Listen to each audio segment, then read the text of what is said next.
that's, some of our stories as a holy being, they don't grow like years and years, but within 4 days she became a woman.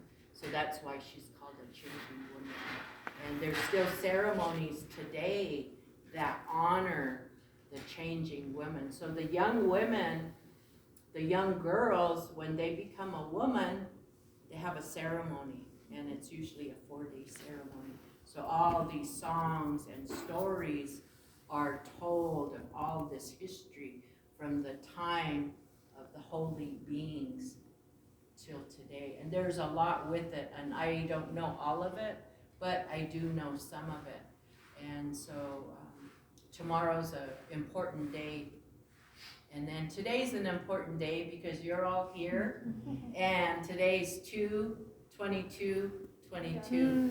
So that's pretty awesome. So before you leave, hopefully we'll get some group pictures and maybe have you each sign a card, a postcard from where you're from, because we're creating a time capsule. And we're gonna keep that in the time capsule until 3:33? No.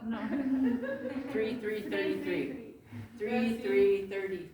So 11 years, to go back to this day today, a historical day, and say, hey, all of our friends from far away were here this day, and whatever message you want to share with them.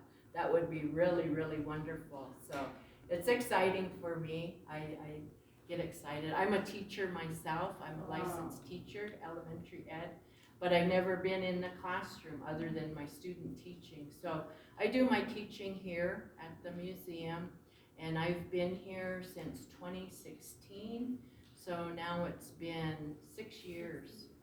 And when the pandemic started and declared in 2020, we got closed down. So March of 2020, and then we just came back April of last year. So we haven't been reopened quite a year yet. And so we've, managed to create a lot more displays.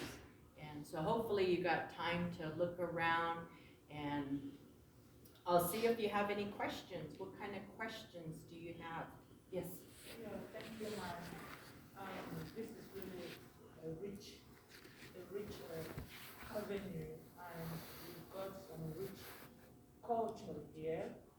As indigenous people of America and Nevada, wouldn't it be too hard to close the east part to the public? Because you have something rich to show to the public. So wouldn't that be too hard to close it from the public? And the second question, what is your neighbor? Who is your neighbor? Who do you share the geographical landscape with, especially from the side of the lake? Is it still the indigenous people, or do you share it with another state? Okay. So there's a lot of questions in that. So I'll, if I forget, just remind me of. So the east side of the lake is closed, and it's been closed for over 10 years. In 2011, because of the vandalism that was going on, and to people, because it takes a while to get out there, it's not that accessible. There's not a paved road, it's a dirt road, and sometimes people abuse it with drinking or drugging, and they go climb up on the pyramid. Well, if you happen to touch that tufa rock, it's sharp. It's almost like glass. It's really rough. And then people to go way up on top, it's like 300 feet high, and not be able to get down. That was a problem, as well as the graffiti. So when the tribe cleaned that area up, they decided no more people from the public. So it's closed, as well as many other areas within the reservation, because we have sacred sites, petroglyphs and burials, different things like that. Your neighbors, the geographical neighbors? Okay, so within just our area of Nevada, so let me go back in history.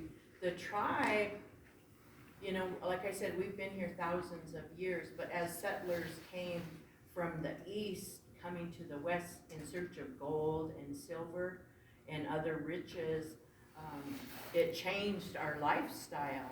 And so eventually we became confined to a reservation, almost like a prison camp, because people weren't allowed to leave the reservation to go hunting.